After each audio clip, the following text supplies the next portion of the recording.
We celebrate milestones, plan for futures, and embrace the beauty of life's journey. Yet there's a chapter we often leave unwritten, a conversation we shy away from: death. It's a topic whispered, avoided, or simply ignored. But what if facing this reality could enrich our lives, not diminish them? A few major reasons why society has trouble talking about death is the fear of the unknown. I've also heard people say that if I talk about it, it might happen. And then there's probably a level of sadness. And so why introduce sadness in our day? The industry in itself has been a little bit of a secret society, again, because no one wants to really talk about it. And I think the problem with that is then the transparency and the options are not always clear to families. And I think talking about that sooner rather than later really benefits families in the long run. Death is a natural part of life. So if you take an opportunity to discuss things that are natural and normal in the existence of life, takes away that fear of the unknown. There's very simple decisions that have to be made in order to help a family plan for the inevitable, whether it's your own demise or the demise of a loved one. Have a conversation, write it down, write down what your wishes are. Make sure that you're talking about everything from preferences to your memorialization to where you want to spend the rest of eternity. There's so many options now. And then keep in mind that this is about the family that you're leaving behind. This is about their opportunity to honor you in those last moments, to spend those final moments with you, to take a piece of you with them.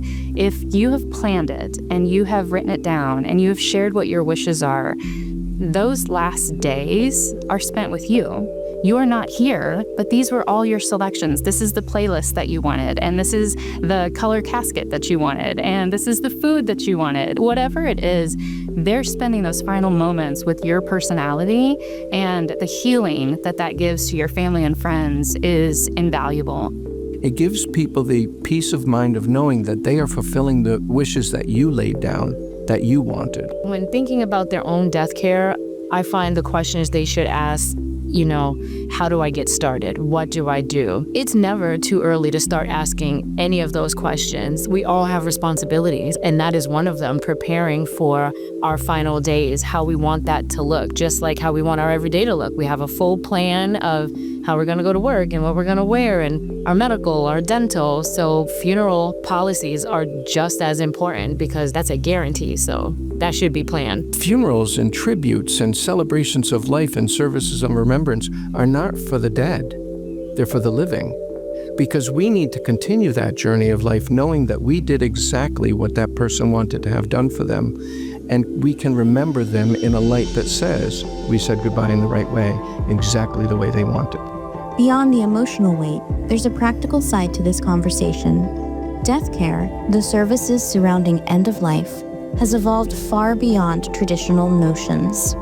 It's about celebrating a life lived, honoring the wishes of the deceased, and creating a ray of light in the midst of grief.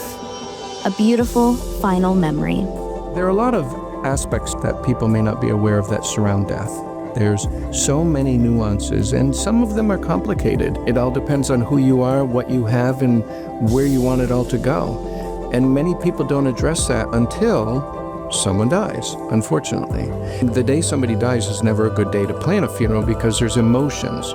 So you want to do it when you have a head clear, and you want to do it when there's no pressure. And we facilitate those conversations for people. We give an opportunity for families to come together and talk about things that they're not going to be able to have answers to after somebody passes away.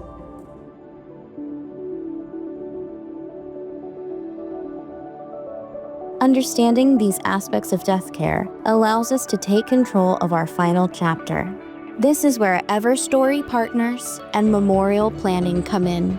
They believe death is a natural part of the human experience that should be planned and celebrated. Our approach has always been educate, help people understand what the options and choices are, and let them make a good decision based on that. At Everstory, it really is about writing that person's story. And so personalization is going to be a critical part of it. And we're going to look at personalization very differently. You don't quite understand what that means until you've seen some services happen where there's an element of personalization or special music that's played that's a little bit of a surprise. Sometimes a special message that's left for the family or in the friends. You don't really understand that impact until it actually happens. You can't even quite describe it. You have to be there to feel it. So part of understanding our families will be a part where we'll really try to structure personalization in it. Everstory partners take the time to learn about the unique life that someone lived and to honor that life that was lived through fulfilling the needs and wants of that family.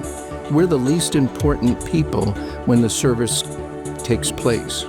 We're the enablers for the family to be satisfied with what they do. That makes a difference in that tribute for their loved one.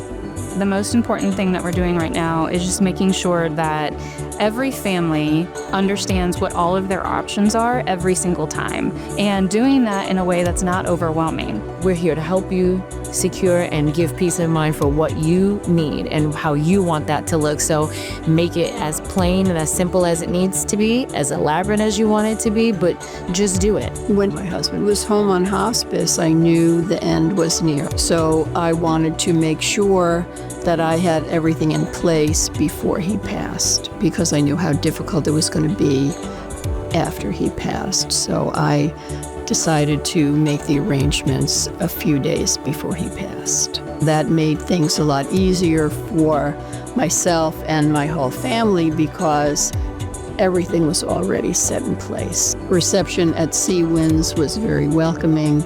They went out of their way to make sure that everything went really smoothly. Everybody was very kind and very understanding at a time of grief that is beyond compare. People should not be leery about going into a funeral home or a place where they're going to be helped laid to rest. It's not a scary situation. It's something that needs to be more open and spoken about ahead of time so that when the time comes, it's easier on the rest of the family. Death is a part of life, and planning ahead is the best way to shape your legacy. Honoring your life story is our life's work. Visit memorialplanning.com to learn more.